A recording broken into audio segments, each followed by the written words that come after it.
नमस्कार दोस्तों, कैसे हैं आप लोग। गाइस, उम्मीद करती हूँ आप सब लोग बहुत अच्छे होंगे। जी हाँ, आज हम बात करेंगे 8th पे कमीशन को लेकर। गाइस, बहुत सारे जो लोग हैं वो बोल रहे हैं कि सैलरी 186% बढ़ेगी। बट बहुत सारे ऐसे भी चैनल्स हैं जिसके माध्यम से हमें पता चला, या सोशल मीडिया साइट्स हैं, या और भी बहुत एक्सपर्ट्स हैं, उनकी जो राय है, कई लोग ये भी कह रहे हैं एक्सपर्ट्स के की राय है कि आपको 20 से 30% की सैलरी देखने के लिए मिलने वाली है। बढ़ोतरी की बात करें तो काफ़ी असमंजस की सिचुएशन हो रखी है। एग्जैक्टली चीज़ें क्या हैं, आपको बताने की कोशिश करती हूँ। केंद्र सरकार ने पिछले महीने 8वें वेतन आयोग को मंजूरी देने की घोषणा की थी। इसके बाद से ही केंद्रीय कर्मचारियों और पेंशन भोगियों के बीच वेतन वृद्धि को लेकर चर्चाएं तेज हो गई हैं। सवाल यह है कि फिटमेंट फैक्टर कितना होगा और कर्मचारियों की सैलरी में कितना इजाफा देखने को मिलेगा। कुछ एक्सपर्ट्स का मानना है कि न्यूनतम मूल वेतन में 108 से 186% तक की बढ़ोतरी हो सकती है, जबकि पूर्व वित्त सचिव सुभाष चंद्र गर्ग के अनुसार यह बढ़ोतरी 20 से 30% तक सीमित रह सकती है। इस फैसले से देश के लगभग 1 करोड़ से अधिक केंद्रीय कर्मचारियों और पेंशन भोगी प्रभावित होंगे। आइए समझते हैं कि 8वें वेतन आयोग से सैलरी में असल में कितनी वृद्धि हो सकती है। क्या है 8वां वेतन आयोग? वर्तमान में केंद्रीय सरकारी 7वें वेतन आयोग के तहत वेतन प्राप्त कर रहे हैं, जिसे 2016 में लागू किया गया था। प्रत्येक वेतन आयोग महंगाई और आर्थिक परिस्थितियों के आधार पर वेतन और पेंशन में संशोधन करता है। ऐसे में सरकारी कर्मचारी उम्मीद कर रहे हैं कि 8वें वेतन आयोग में उनकी सैलरी में अच्छी खासी बढ़ोतरी होगी। 8वें वेतन आयोग में फिटमेंट फैक्टर कितना हो सकता है?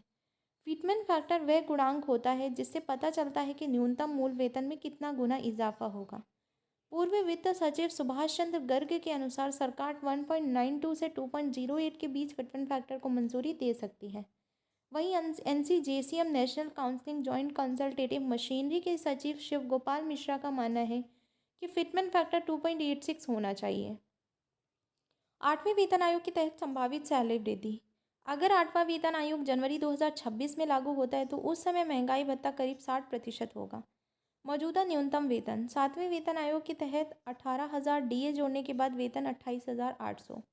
संभावित फिटमेंट फैक्टर के अनुसार नया वेतन की बात करें तो 1.92 फिटमेंट फैक्टर पर नया न्यूनतम वेतन 34,560, करीब 20% बढ़ोतरी। 2.08 फिटमेंट फैक्टर पर नया न्यूनतम वेतन 37,440, करीब 30% की बढ़ोतरी। 2.86 फिटमेंट फैक्टर पर नया न्यूनतम वेतन 51,480, करीब 80% बढ़ोतरी। अगर डीए को अलग करें तो सैलरी में कितनी होगी वृद्धि? 1.92 फिटमेंट फैक्टर पर 92% वृद्धि। 2.08 फिटमेंट फैक्टर पर 108% वृद्धि। 2.86 फिटमेंट फैक्टर पर 186% वृद्धि। 8वें वेतन आयोग के संभावित फायदे। कर्मचारी की सैलरी और पेंशन में बढ़ोतरी होगी, जिससे उनकी क्रय शक्ति बढ़ेगी। अर्थव्यवस्था को फायदा होगा क्योंकि अधिक सैलरी से बाजार में मांग बढ़ेगी। रिटायर कर्मचारियों को भी पेंशन में अच्छी बढ़ोतरी मिलेगी।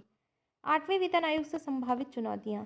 सरकारी खजाने पर भारी दबाव पड़ेगा, जिससे वित्तीय घाटा बढ़ सकता है। सैलरी बढ़ने से महंगाई दर भी प्रभावित हो सकती है। निजी और सरकारी क्षेत्र के वेतन अंतर में भी बढ़ोतरी हो सकती है।